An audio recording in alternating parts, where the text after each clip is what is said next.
osoo jaartii xiyyaataatee jirtu obboleessa kiyya jechuun shari'aa jee akkas. Obboleessa kiyya hin jenne baran qalaqan na dhageesse malee obboleessi sun raadis haala kanaa kana waliin jaa malee yaani obboleessa kiyya. Okay, ana obboleettiin raadis hin jaa mee sojaatu. Yaa dhugaa naaf itti saayiba. Ayyaana si balleesse bakka I'm so sorry. No rakkoon qabu naaf itti saayiba. Sigalee. Bultiin jirreessin hin qabu. Okay, maashaallah bareeda. Fakkeenyaaf ati osoo jaartii xiyyaataatee jirtu obboleessa kiyya jechuun shari'aa jee akkas. Obboleessa kiyya hin jenne baran qalaqan na dhageesse malee. Reefu jettee jirta maali? Hin jenne lakki.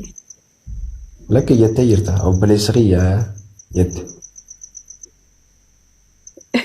Ejjuun dooraame.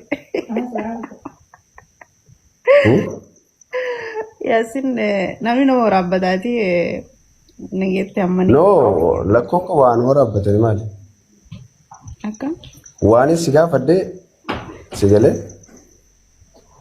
waanuma rabbiin jeen si gaafadhee bara amma fakkeenyaaf sossobuun hin feesu beektaa addunyaa kana sigalee.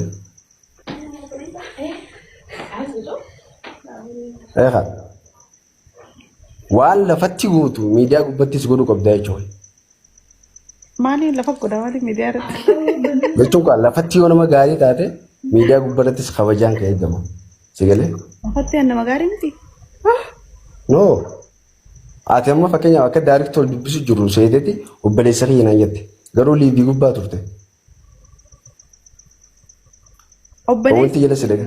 Obboleessoon jelaal koomentii illee ni yaadachiisti wallaahi. Obboleessoo jettee obboleessoo jechuun maal jechuudha? Obboleessi takkaa miti. Obboleessoo jechuun maal jechuudha? Obboleessoo jechuun kayaani obboleessoo jechuudha malee obboleessa kiyya jechuu miti. Habba lama. Maali fakkeenyaaf obboleessoo jechuun maal jechuudha?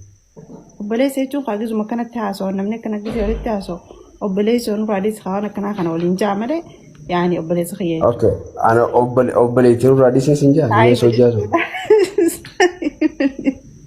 Yaa dhugaa naaf itti saayiba. Ayyaana si balleesse bakka I'm so sorry. No rakkoon qabu naaf itti saayiba.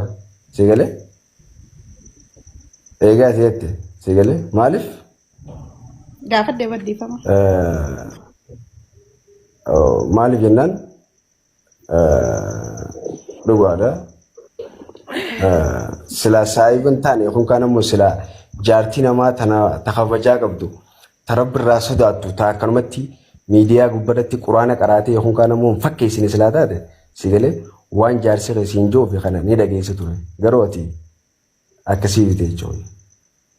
Akkasuma kana ni sobe moo ragaa hojii haasofna.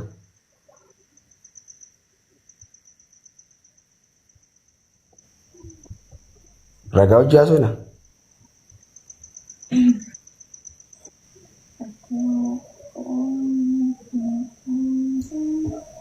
Yoo ragaa hojii haasofne haasofuu hin dandeenya jechuudha. Yookaan kaan ammoo sigalee hin fakkeessin sigalee. Ilmaan keetiif haadha gaarii ta'e sigalee. Ilmaan keetiif kabajaa qabaadhu sigalee. Ilmaan keetiif wareegama kafali sigalee. As gubbaa teessee chaappistik dibattee maarree minaamin no wayi hin barbaachisu. Osoo ilmaan kee rakkachuu jiranii sigalee. Ilmaan kee maal dibatanii yookaan kaan ammoo zeeta akkam dibatanii minaamin jettee gaafachuu jirtaa? Baatii meeqa yookaan kaan ammoo amma meeqa? Akkasuma koseeti. Takkaa gaafattee beektaa? Maal nyaatanii maal dhuganii? Kana jechuun dirqama asirra jiraas jechuun fayyaa bitan. Sigalee akka haadhummaatti yookaan kaan ammoo uumaaniiti waan jaamu jira namummaa sigalee. Sigalee maaliif baatii sagal gara baadhattee amal lama guddiftee sigalee rakkattee ilmaan kana naatu siituu narra itti ilaalata malee anaa bitee jechuudha. Sigalee. Akkasuma yoo ta'e. Baafadhu fitadhu akkaan cufadhu waan sirreessa yeroo hundaa'e. No baafachuutti hin jiru bara waan ulwaata seemu jira maaliif ati nama rabbiiti nama rabbi sodaatu sigalee akka rabbiin jeesanitti deeme jechuudha almadarasatul ummuudhaan sigalee madarasaan haadha sigalee saniifuu akka rabbiin jee akka shari'aan jette san sigalee kabajaa fi godhi sigalee waan rabbiin jee irraa fagaadhu waan rabbiin dhorkaa godhe irraa fagaadhu sigalee akkas. Abshirayye. Maaliif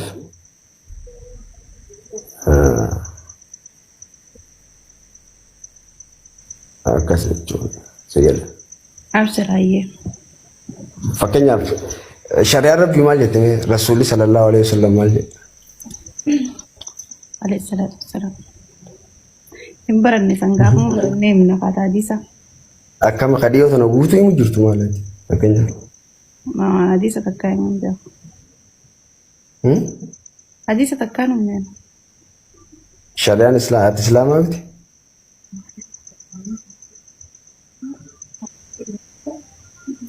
Yaasin haasoytee fixattee? Nama hin fixanne lakkee ganaan haasoo.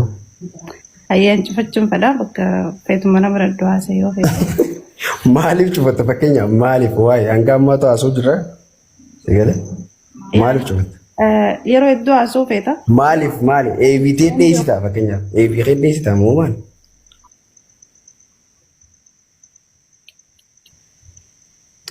Yoo eebii kee cufa dheessite yoo ni fi qaanii kee dheessite sigale? Yoo qaanii kee dheessite cufachuu ni dandeessa. Haasoo feetu hundi inni mana cufadhuu fanna eebii qabaddee takka eebii yeroo uffachu fedhee osoo hin taane akka namni tun qofadhe. Kabajaa keenyaaf jeetii laarraan tana. Fakkeenyaaf maal nu qoflan fakkeenyaaf maal nu laafatan? Haasoo itti hedduu haasoo itti nagaan bula.